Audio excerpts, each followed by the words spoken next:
Gregg can speak on lots of topics. He's scheduled to do talk about Dr. Seuss in February. I don't really want to talk about his bio too much because that was in the email, and he's going to talk about him, give you a little background himself too during his program. So, Gregg, why don't you go ahead and share your screen and get started? All righty. Well, Shabbat Shalom, everyone. Suyk, thanks for inviting me. Suyk and I have been friends for almost 35 years, and anything he asks me that's within my humanly power, I would do. So I'm privileged to be here with everybody tonight. In the background is my wife. I think she's probably not on the camera now, and somewhere is my dog Shlomi, but he's sleeping.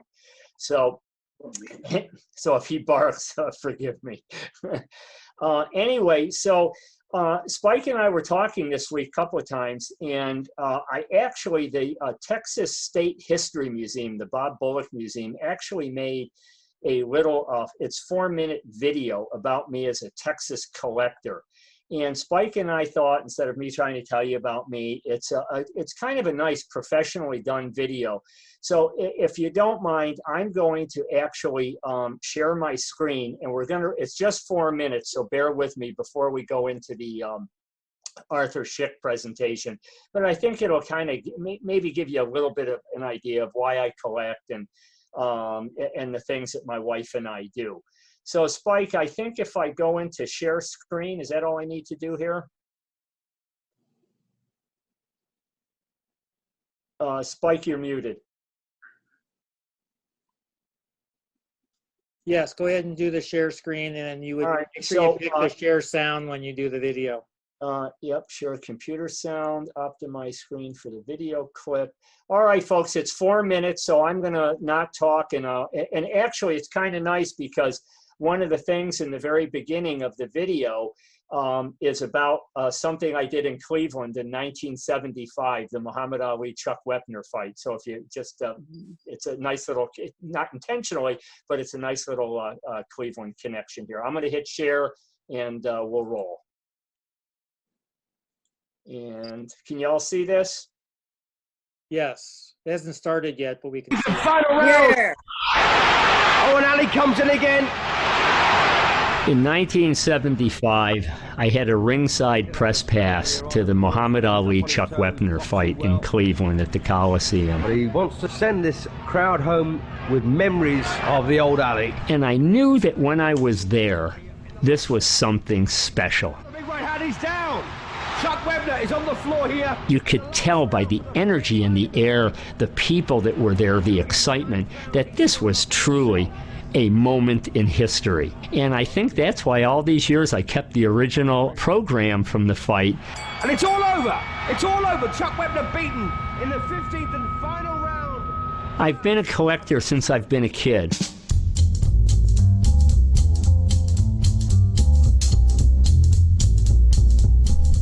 These are 2 items from the golden age of advertising.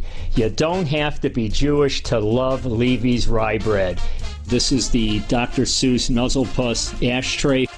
This is really historically significant. It represents Szyk's idea of the Axis powers trying to take the Panama Canal.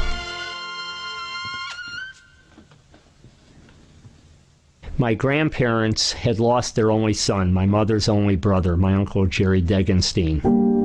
He was killed in 1944 fighting with the United States Army 26th Infantry Division. A horrific death, being murdered by the Nazis. It impacted their life so negatively. My grandparents had always asked me, and my mother as well, that somehow try to keep my uncle's memory alive. And that catapulted me into not just keeping my uncle's memory alive, but there were 50, 60 million people killed in the Second World War, 6 million Jews. And I thought to myself, let me try to tell the story and bring to light the voices of those people who can no longer speak for themselves.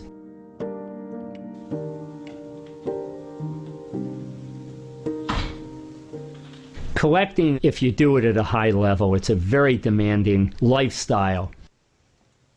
I spend enormous amounts of time, energy, finances in building this to do what I think is the right thing. Little booklet, and it's caricatures, very nasty caricatures of Jews. And this is for children, if you can imagine. It's a coloring book. Having been a collector for many, many years, your emotions are up and down. There's times when you really find something that you've been hunting for years. You're able to acquire it because it fills in a gap in a particular piece of history. But emotionally, that's an up. But when you're dealing with the type of life and death struggles and the murder and the despair of so many millions of people, it's hard to be up on this.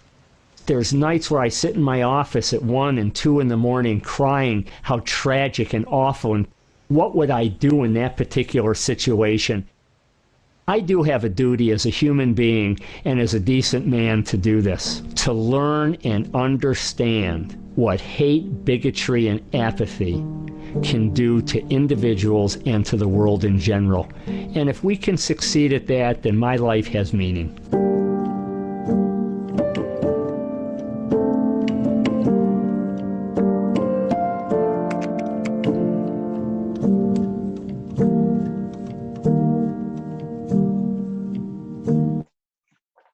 Okay, so this Shabbos, now we bring us to Arthur Szyk.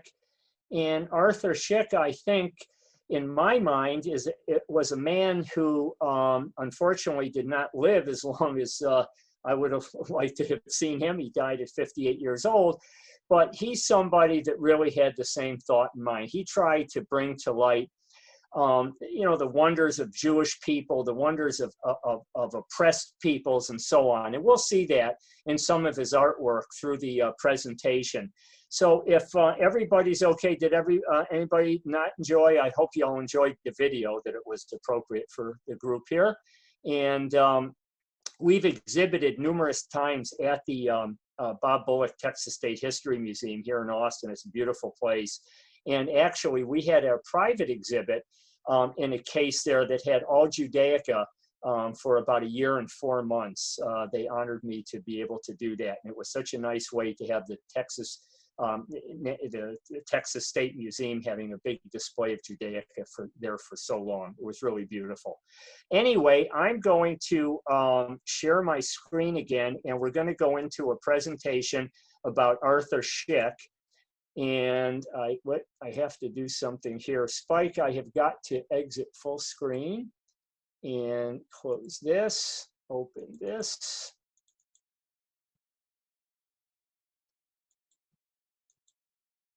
And can you guys see this? Am I not sharing? Can anybody see this, Spike? No, can't see it yet. All right, let me do this. I got to go into Zoom and trying to do the share screen thing. All right, let me do this. All right, and here we go. All right, great. So let me just go into slideshow from the beginning. Okie doke. So can everybody hear me clearly, Spike, do you think? I Spike, can. Yes. Okay, good. Okay, because I can't see anybody now. I'm looking at the PowerPoint myself. So anyway, my wife and I have spent many years building collections on a lot of different topics. And we like to collect different artists that represent things that we truly believe in. And that's why people like Arthur Szyk or Theodore Geisel, aka Dr. Seuss, and others are so important to our collection. And amongst other things, certainly the Holocaust and different relief organizations and Jewish military history is, we probably have one of the foremost collections in that regard as well. But these pictures are of an Arthur Szyk exhibit that took place at a university here in Austin a number of years ago. And we've exhibited Arthur Szyk material internationally. And we have our collection is insured as the Gregg and Michelle Philipson Collection and Archive. And we work very closely with museums like the U.S. Holocaust Museum, with Yad Vashem, Texas museums, and museums around the globe. I put this one in because this is about 1985. Spike and I look a little different here, but I just wanted to put that in because I love it. I think this was at the end of my tenure in Cleveland working. And I think, Spike, that was a going away party. I probably still have that plaque you gave me. Anyway, I thought this would be appropriate too. That's Arthur Szyk in today's world. And we're going to call this Drawn to Action, The Art of Arthur Szyk. And he is a fascinating man who was born in Łódź, Poland in 1894. And he died very young at the age of 57 in New Canaan, Connecticut. And we'll see some interesting things about him. But I just thought you could all read this instead of me going through it. I put some just factoids about him, his education. You know, he learned how to, his art techniques in both in Poland and Paris, and in Krakow, specifically in Poland. And many of you have probably seen, and we'll get through this, he's probably most widely known in the Jewish community for his famous Pesach Haggadah. And it's actually an interesting story, which we'll get into about that in a couple of minutes. Some of his notable works, many of these we'll be talking about during the presentation. And he's won numerous awards, as you can imagine. And we have a very, very large collection. We sold off a few last year, but we probably have close to 50 original drawings of his, amongst thousands of other things, lithographs, stamps, and so on. So I'd really like to talk about this because this is a real Cleveland connection. In 1939, Arthur Szyk was working in London on his famous Haggadah. And this is an example of some of the works in the Haggadah. And in Cleveland, one of the first 125, I believe, there were two batches of 125 produced in London at the time in 1939. They were finished in 1940. And that's the reason he survived the Holocaust, because he was in London. His mother, unfortunately, was in Łódź, Poland, and she did not survive. They have no idea what exactly happened to her. Probably died in the Warsaw Ghetto somewhere, and you know, no record of her passing. Anyway, the incredible part is that Arthur Szyk has such an interesting connection to Cleveland. Rabbi Abba Hillel Silver, your famous rabbi, actually was one of the first 250, the only 250 of the original Haggadahs that were produced, and all inscribed to someone. And when I was there visiting Spike one time, we actually went to the temple, and we were able to see the actual Haggadah that was inscribed to the rabbi, Rabbi Silver.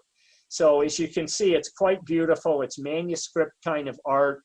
And it's a remarkable piece of artwork. Additionally, in Cleveland, many of you may know that Arthur Szyk designed the stained glass windows at the temple. And I show these three. These were in the war memorial that was right outside the chapel. And the chapel itself had the names interwoven into the stained glass that Szyk did of the 22 veterans that died in World War II that were from Cleveland or from the temple. And the reason I show this, Arthur Szyk was a proponent of showing the strength of the Jewish people. And so who do you see here? You see Gideon, Samson, and Judah Maccabee, three of the most famous and fierce warriors that led the Jewish people. And these are windows that I guess have moved to the new shul, but we saw them as part of the war memorial at the old synagogue with the big dome. I just added this here because Arthur Szyk, during the 1940-41 area, before we entered the war, he actually, you see these stained glass windows, but he actually exhibited at least 25 times of his anti-fascist artwork around the United States and in the UK. And the reason I wanted to show you this painting. I bought 3 paintings from an estate in New York City. And this is a gorgeous miniature picture of a Hasidic Jew. And it's a fascinating little thing. And when I bought it and it showed up, I couldn't figure out, do you notice the little beveling around his hat and his head and around the sides? I've had this reframed.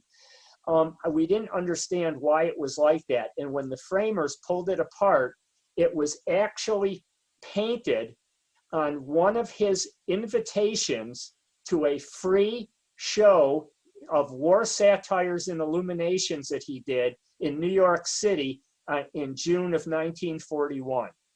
And it says it was to raise money. As you can see, it's kind of dark. I just took that picture before earlier this evening. It says the British American Ambulance Corps. And that was something he worked diligently with Eleanor Roosevelt to raise money and awareness to get the United States into the war to try to save the Jewish people in Europe. This is this is not part of our collection, but it's a fascinating photograph of Arthur Szyk with his wife and daughter arriving in Halifax, Canada. So he went to Canada first when he left London, and then eventually came to New Canaan, Connecticut, where he settled. But this is an interesting, if you can read the text on the bottom, it talks about how Hitler wanted to have put a price on his head. And we don't know whether that was really true or not, but it's a fascinating thought anyway. He was so well known for his anti-Hitler, anti-Axis material. But he was no stranger to war, and this is from our collection, and this is one of the oldest pieces that I know of. It's dated Arthur Szyk in 1915. And we have some other ones that were from 1916, 1917, but this one is the oldest. And these are representations of soldiers of the time when he was in the Polish army during World War I. And I show this because I really like to focus, and it's going to be one of the mainstreams of this presentation, of how war, and especially World War II and the Holocaust, really impacted him as a person and his artistic style. So here you go. This is one of his famous paintings called Tel Hai. And this was a famous battle in 1920 in what was then Palestine. And you can see what he writes, if I am not for me, you know, who will be for me? And it's interesting that that's Hillel. I always like to make the point about Rabbi Hillel Silver, but this is the real Hillel, the original Hillel. And look at the detail. And if you know Joseph, the story of Joseph Trumpeldor, he lost his arm fighting with the British Army in World War I. And this is in 1920. And you'll notice his arm missing, but leading the fight at Tel Hai, and he actually lost his life.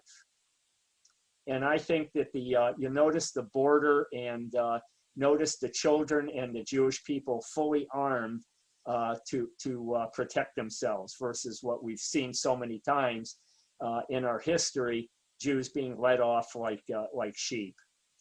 Now, I like this particular one. The one on the left is from his book, The Well of Jacob. And I like it because it's kind of, that nouveau kind of style. And this is when he was in Paris, and this is kind of what was going on in the 1920s. This is circa 1925. And it's important to see his style, the Art Deco kind of style. You see the guy in the back with the fez, and the kind of neat little Art Deco outfit on the woman, and the poster on the back wall. But he also, during this period, this is his Paris period, he did a number of other items. He did Flaubert's Temptation of St. Anthony, and others. And on the right, I wanted to show you an illustration, because Spike mentioned to me that someone has a copy of his Arabian Nights that he illustrated. You know, he's a famous book illustrator. And this is an illustration. This is one of the book plates from the Arabian Nights. And you can see the detail, and obviously the frame, and even I'm not sure if that's really Arabic writing. Most likely it is, but I've never had that translated. But it's the interesting styles, but it's very, very delicate, very ornate, and fairly intense. So in 1932, he was always trying to highlight positive things that happened to the Jewish people and things that people did positive for people of the Jewish faith. And this is a series of quite a number of pieces he did called the Statute of Kalitz. And in 1932, I have a poster of what you're seeing there, but I also have replicas of the entire statute that he did. And in the year 1264, one of the princes of Poland issued a decree, which is a statute, that Jews virtually became full citizens in the country of Poland. They were able to own land. They had to do away with these horrific blood libels and desecration of Jewish properties and synagogues and cemeteries. And it was such an important part, and I suspect that because of this statute, so many people, Jewish people, settled in Poland during this time, and that's why I would venture a guess that Poland had the largest Jewish population in Europe, unfortunately during the Holocaust, because that was the largest number of people that were murdered. But it's a beautiful piece, and the entire works that he did on this are something special if you ever want to look that up. Here's a bigger image, and look at the calligraphy he did. This is all part of his work, as the handwriting as well as the art design, and of course you see the Polish falcon there in the center. Now, this is an extremely important piece that he did, and not so much if you just see this as part of the American Revolution. You know, the battle at the Concord Bridge was the opening of the American Revolution for those of you who are history buffs. So I wrote here, Szyk was a self-described soldier in art, as somebody quoted one time. He was committed to activists advocating religious tolerance, racial equality for minorities, not just Jewish minorities, including the Jewish people, African Americans, and others. And in 1931, he painted 38 Polish American patriot drawings. And I'm going to mention FDR here because I think my facts are pretty correct, that either the president of Poland, and I'm pretty sure it was him, or the ambassador to the US from Poland, bought these from Arthur Szyk and presented these to FDR, President Roosevelt, and these hung in the Hyde Park Museum for many years. I have a complete set of these, which is rare, of the lithographs of these, and they're beautiful in their own way. But what's so important about this photo? If you notice at the bottom of on the bridge, there's a black man, and he's laying there wounded. And I will tell you, out of the many presentations I've given to kids in schools, churches, synagogues, military installations, if I talk about Arthur Szyk, almost no one knows who that is. And that is a gentleman named Prince Estabrook. He was an American slave to the Estabrook family in Boston, and asked to be given the opportunity to fight for the freedom of our great nation.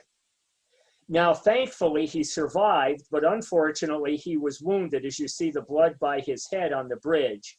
But how would a Polish Jew, a Polish patriot, in 1931 know about Prince Estabrook when 99.9% of the people in America have no idea who that is? So that gives you an idea of the intensity of how he studied America, and he focuses on Polish people that were patriotic Americans, people like Pulaski and so on. And you'll see these in many of the drawings that he's done. Now, another thing that I wanted to focus on tonight is his Book of Esther. And this is an illustration of Esther, the Book of Esther from 1925 that was done in Paris. So the artwork is incredible, but imagine even in 1925, the printing capabilities that they must have tried to do to get this kind of color and intensity in this artwork published in his books. And other books that he did during that period all have the same beautiful printing style. So here's the Megillah Esther. So what do we notice here? There's Esther with Achashverosh, there's Mordecai, and who's off in the background? Haman is hanging from the gallows. And this is one of many illustrations that he did for this particular Megillah Esther. And I think it's important that you notice the style here. And when we go to the next slide, he in 1950 re-illustrated the book of Esther, the scroll of Esther. And take a look, number one, at the completely different style. To me, it lost its intensity. It still has that beautiful border and kind of the crown at the bottom that says, you know, in Hebrew, Megillah Esther at the bottom. But I don't know if you've noticed so far, but look at the swastikas on Haman. Haman is now hanging in the forefront, not in the back. We've lost Achashverosh, we've lost Esther, we've lost Mordecai, and who's that sitting there with a Hamantashen is Arthur Szyk. It's a self-portrait.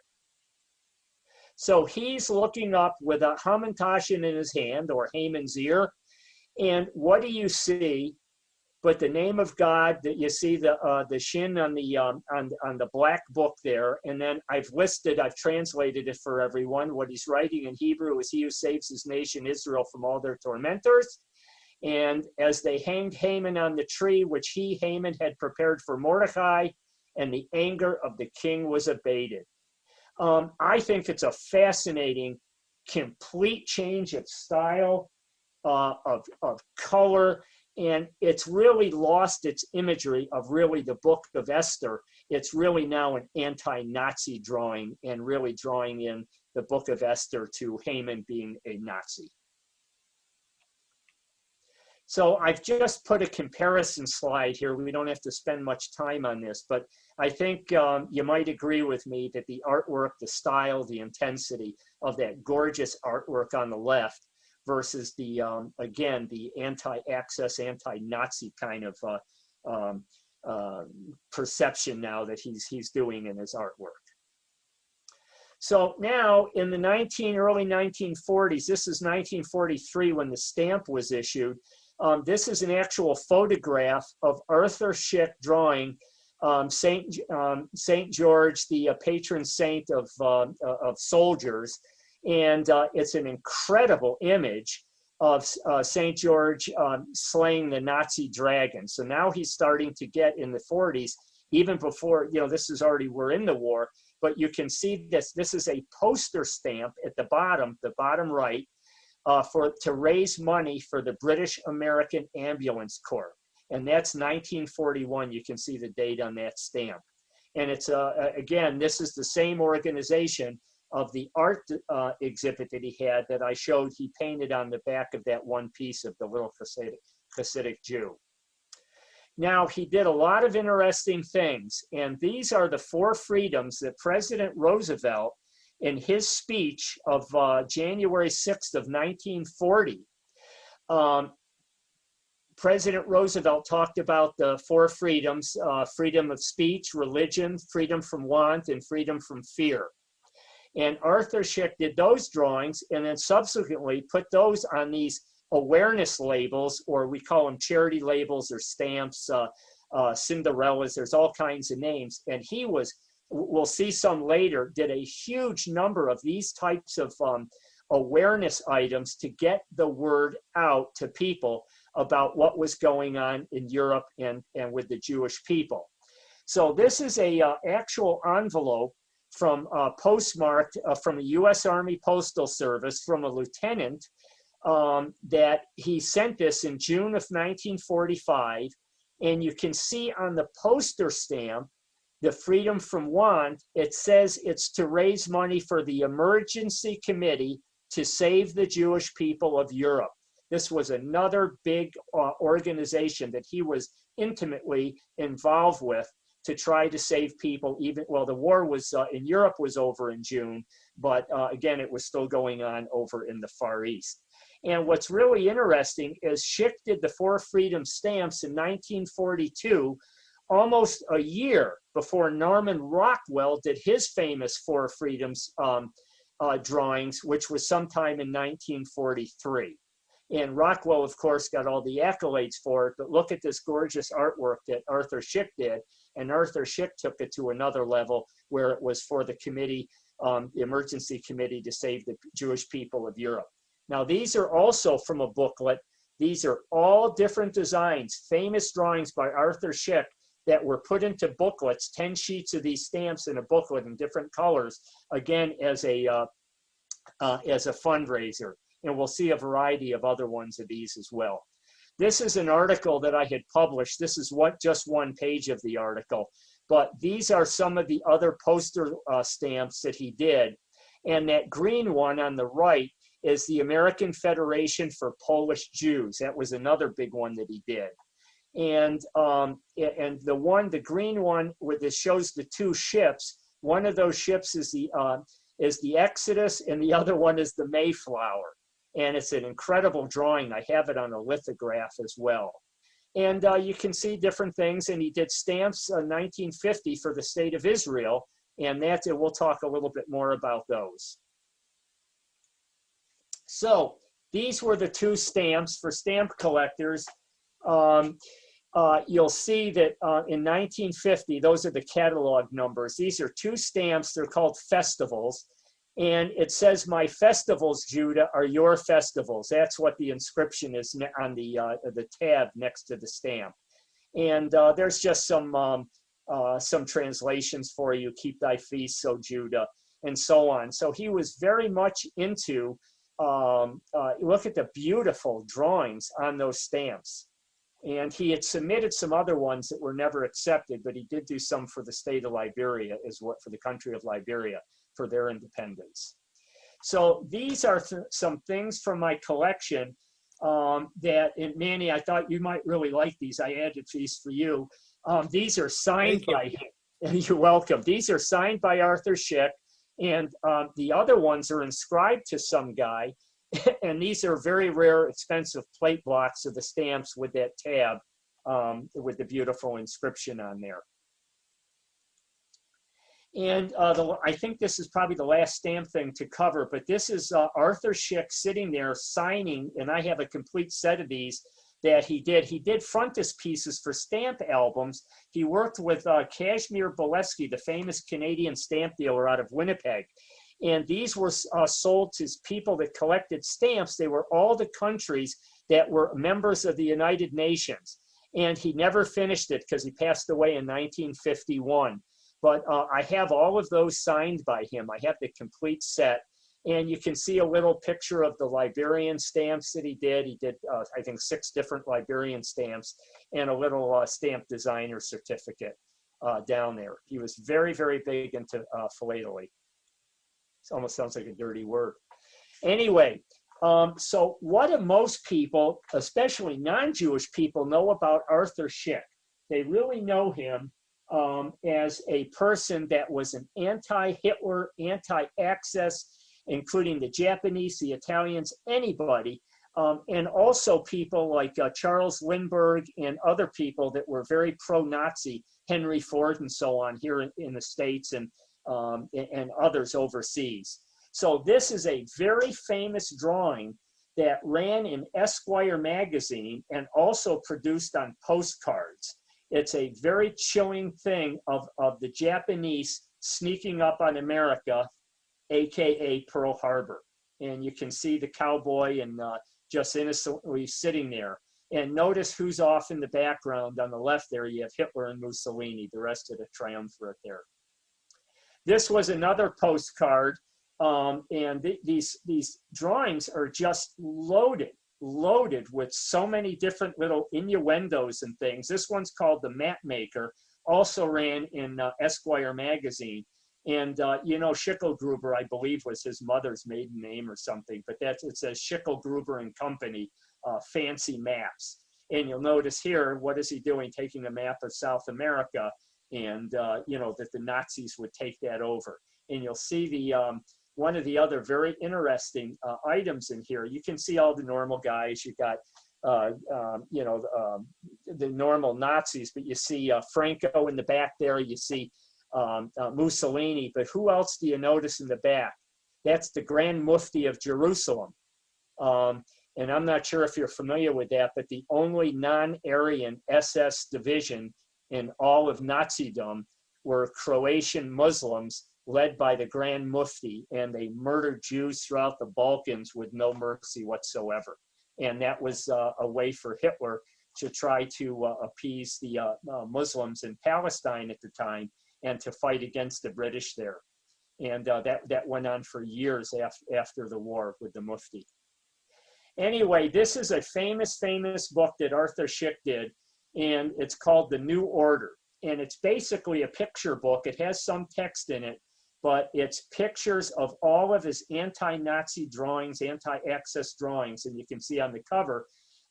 This is an actual drawing from the book, and we actually own the original drawing. I have two that are side by side in the book that we own the originals of, and this is one of them. And you can see the Italian soldier with the swastika on his uniform and the skull and what have you. This is another drawing from that book, and it says, "Can't you see I'm busy?" And we own the original of this. This was from 1940, and he did this in Ottawa, Canada. And it's obviously a British soldier, a Canadian soldier fighting off both the Nazis and the Italians all by himself, trying to get awareness for the United States to kind of crank up the thing and support their war effort and get into the war.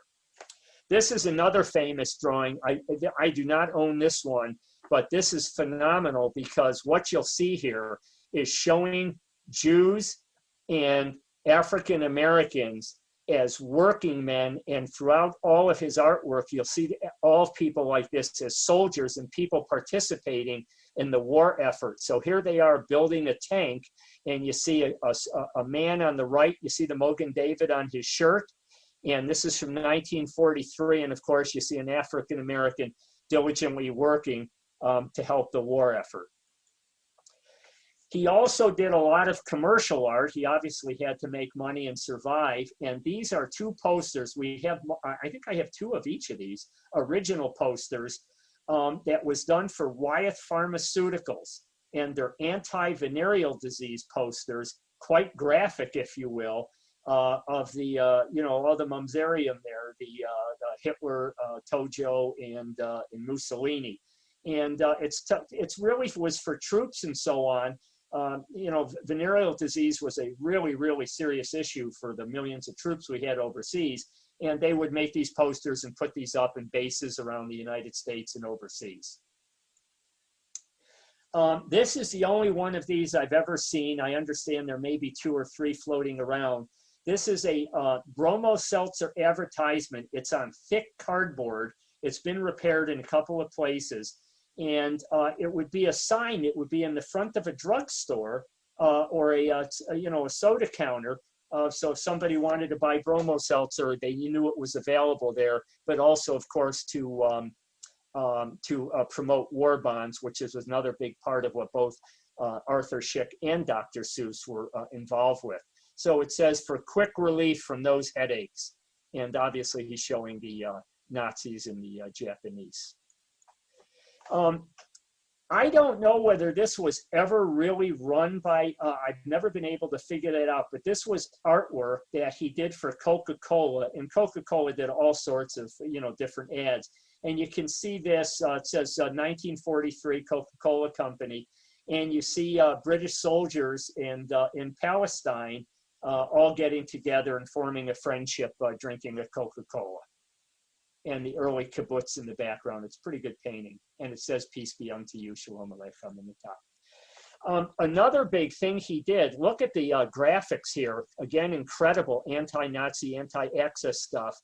The asbestos organizations in America, the asbestos producers, we had basically a lock on the market. And many countries obviously needed it for tanks and airplanes and different things for defense and weapons, and the asbestos manufacturers here were very proud of the fact that we were not shipping asbestos overseas, even prior to the war, and of the United States involvement in the war, unlike many of the steel and chemical companies that were still supplying material up until we entered the war. So here you see a number of items here. This one in the center is North American, became North American Aviation, Rockwell, and now Rockwell International. He did that, and of course, when he did an image like this, it was sold to the company. So North American took that image and allowed the War Department on the top left to use it. So in after May of 1945, it was 2 down and 1 to go. We only had the Japanese left. I remember my father telling me, Avshalom, that when he was in Czechoslovakia, he was with the 8th Armored Division. They were being re-outfitted after he fought his way all across Europe, being re-outfitted for the invasion of Japan. So that's at this time when this was done, 2 down and 1 to go, the War Department was able to use that image. Hoagie Carmichael, on a piece of sheet music, used the Japanese piece separated from the rest of it. Excuse please, bad song, don't buy. So I mean, you can't get much more racist and anti-Japanese than that. And then someone else put out, because I have a whole collection, some of them are on exhibit at the U.S. Holocaust Museum right now, of Japanese hunting licenses, Jap hunting licenses. People all over the country put them on business cards, and it says, keep them dying, no limit. It's like a hunting license with that same image. And the other one is a book a friend of mine, a Japanese fellow, sent me from Japan. It wasn't available here, where you see that image appeared again. Here's a famous, he did covers for many magazines that we'll see, but this is his rendition on the cover of Time magazine of Admiral Yamamoto, who was the brains behind the U.S., Japanese sneak attack on Pearl Harbor. Here you see a series of Collier's magazine covers that Arthur Szyk did, and notice the date. It's December 7th of 1941. He shows a bat, a Japanese, Hirohito or Tojo with a bomb sneaking up on Pearl Harbor. And the other ones are quite graphic as well. And I decided, I thought I'd put a picture of just some. We have almost all of these magazines in our collection, but if you look off to the right down about 3, you see a kind of a big heavy set guy with a bag of Muslim, the Grand Mufti, and a pouch on him. He's got a half-naked guy. That's Ernest Bevin. That's he was the British Home Secretary, anti-Semite, and very anti-Jewish, with the Grand Mufti in a pouch. These guys were all targets for Szyk, Seuss, and many other cartoonists of the period. But there's some really beautiful images here. Some of them are very rare, but he did several covers for Time magazine and all of them. So just thought you'd like to see those. This is a very, very famous painting, which we own the original. And I'd like to take a minute on this. You might wonder why they're in kind of Latin American garb, if you will. What you can't really see too well on the image are off in the top left of that image are the U.S. troops guarding the soldiers and sailors guarding the Panama Canal. And as you saw earlier in the one drawing where they were trying to take South America, Latin America was even of greater importance, because whoever controlled the Panama Canal really controlled traffic from the Pacific to the Atlantic Ocean. And it was crucial. So what we see here are you'll see in the front there is Francisco Franco. You see Hirohito on the left, Hitler, and Mussolini coming up on the rear. And do you notice the back end of the horse on Mussolini kind of looks like a pig's tuchus? And notice the reins from Hitler's horse around Franco. One is a noose around Franco's neck. And Franco, you can't see it from here, is not carrying a copy of Mein Kampf, which means my struggle or my battle. He's carrying a cover the cover says Sein Kampf, your struggle, your battle, and with a noose around his neck. So there's very, very poignant, interesting little nuances in many of his pieces here. We own the original here as well. Actually, I can look at that right now from my desk. And this is Hermann Goering, who was head of the Luftwaffe, the Nazi Air Force, trying to stare down the little British Royal Air Force that eventually beat these guys. But it's quite an image, very graphic telling of the RAF standing up to the Nazis. Oh, let me see if I went too far. Yeah, this one is a piece. He did another book after the war called Ink and Blood. And this is another compilation of his artwork. And this is an image. We own the original image from that. And he had the original, that's the original newspaper advertisement, newspaper article that was kind of his inspiration for the drawing.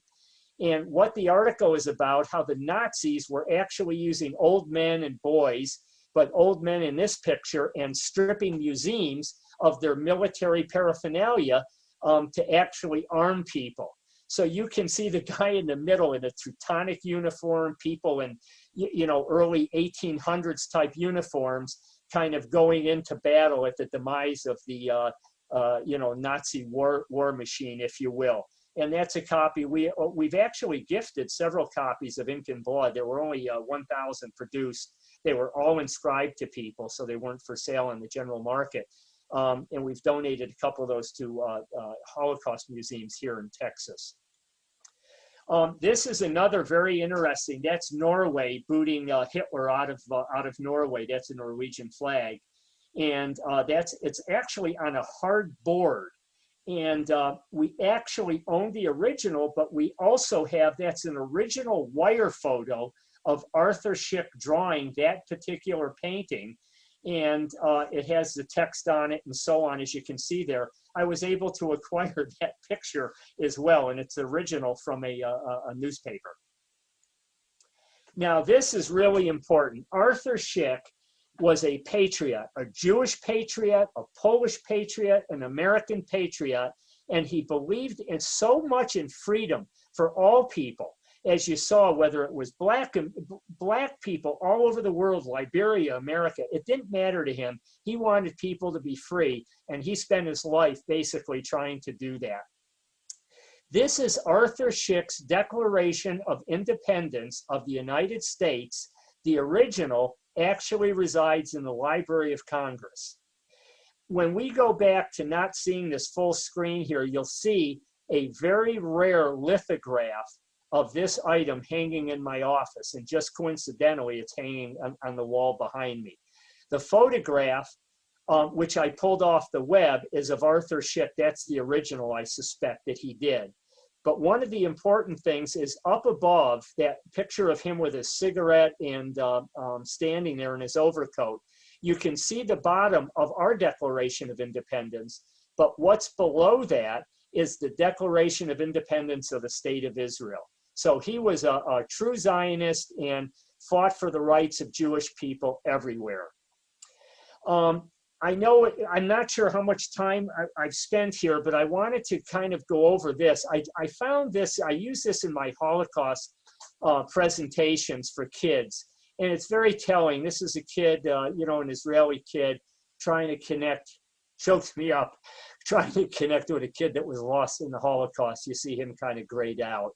But Ron Lauder, who we've had a chance to meet and spend time with, who's head of the World Jewish Congress, he wrote this about Elie Wiesel. And he says, "We have lost the most articulate witness to history's greatest crime. Without Elie Wiesel in the world, it's up to every one of us to now stand up to the deniers. With his passing, we will all have to work a little harder, because we will no longer have Elie to remind us of what happens when the world is silent and indifferent to evil.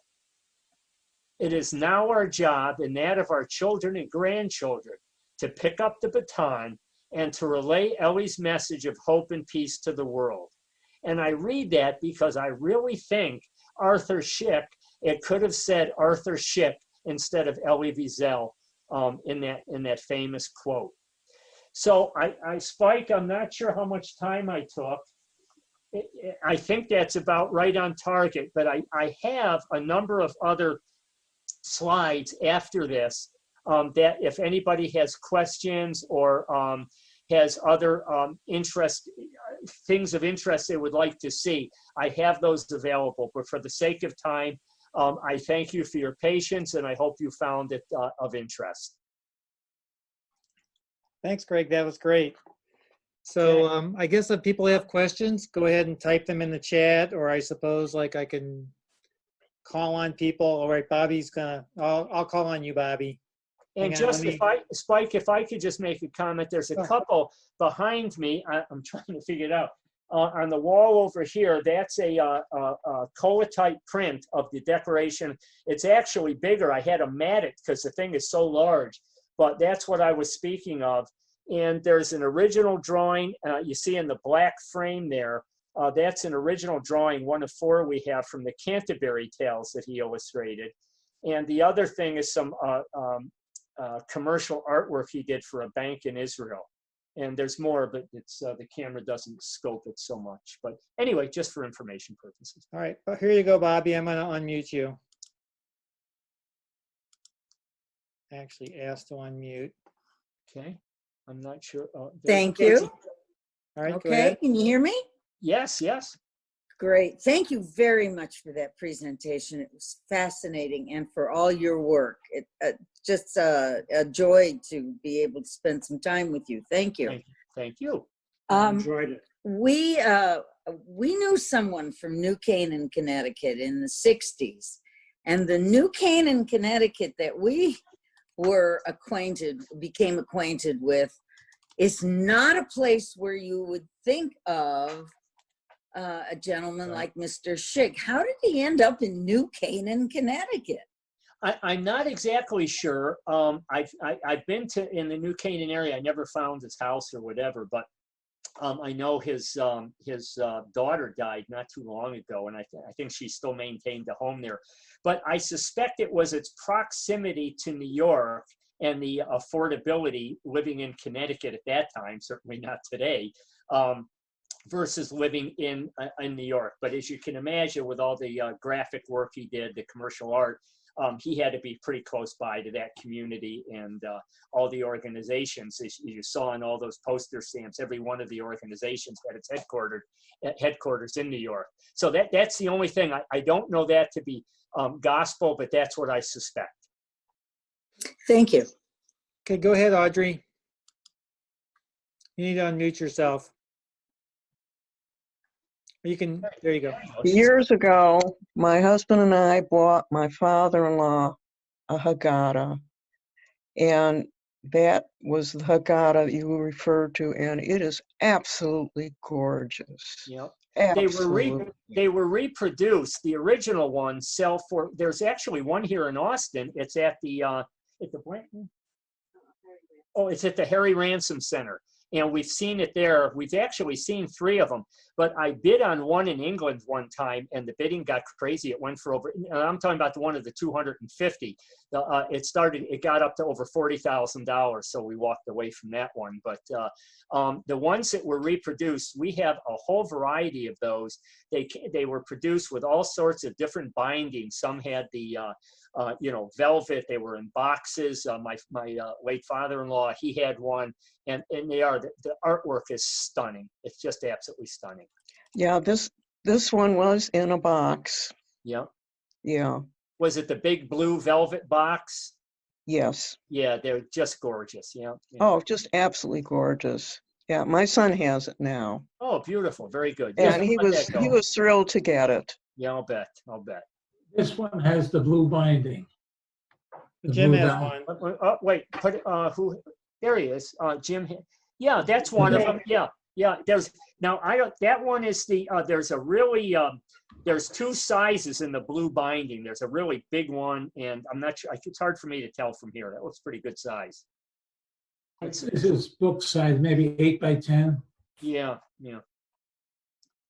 This one was printed in Israel, but it doesn't have a print date in it. No, most of them don't.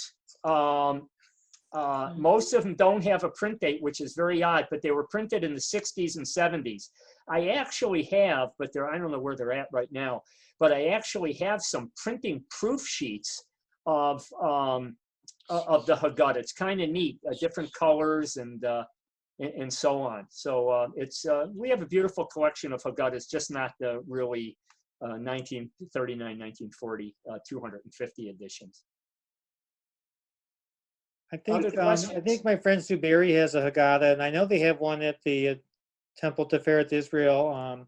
Oh yeah, that's the one I was collection talking. too. That's the one that's inscribed to Abba Hillel Silver. Szyk was friends with all these Zionist guys, Rabbi Wise and all of them. It was phenomenal. Does anyone else have any other questions? Comments about the presentation? Anything you'd want me to change? Too long, too short? So can you tell people what your Dr. Seuss presentation covers, Greg, just to tease about that? Yeah, sure. So we focus on certainly on things that happened during the Holocaust, World War II, and so on. Our Dr. Seuss presentation, I guess, would be considered 1940, probably 8 and before. So we covered Dr. Seuss from the 20s when he was doing artwork for Judge magazine and Life magazine, things that weren't really fun kind of stuff. And then we get into when he worked. We have an extensive collection on his works and so on. You saw the Seuss Nuzzle Puss ashtray in the little 4-minute video. We have a really wonderful collection of when he worked for SO Oil. There was the Seuss Navy, there were Seuss Admirals and so on. And then we get into his wartime stuff when he did the political art, things of that nature. And some of it was really heavy duty anti-Nazi and so on. And he also worked for the War Department. And he ended up being a major in the special services area and did a lot of things, anti-malaria campaigns for our troops, all sorts of stuff when he was working in the Army during the war. And then he also did film stuff like Private Snafu. We don't have to go into what Snafu is, but he did the, I actually have a little video clip in one of my presentations. You can tell it's, he didn't do the cartoons. What he did was the narration, not the narration, the text, the words, and you can tell it's him from the little dingies, like when he was reading The Cat in the Hat. So it's kind of fun. And then he did some really serious stuff. There was 2 movies called Your Job in Germany and then Your Job in Japan. And both of these were done as very serious anti-German, anti-Japanese movies for our troops during occupation. Like, don't fraternize, these people are still nut jobs. And the one, they called it, they changed the name to Design for Death in 1947. It won an Academy Award. And he and his wife, Helen, did the screenplay for that. It's really, it was a big to-do. It won Academy Award for Best Documentary that year. So we're covering things that most people don't know, have a clue about Dr. Seuss. Most people know his kids' books and so on. And, Yertle the Turtle was about Hitler taking over Europe. And after the war, the Butter Battle book was about the Cold War. So there's a lot of fascinating things about him. I think you'll enjoy it.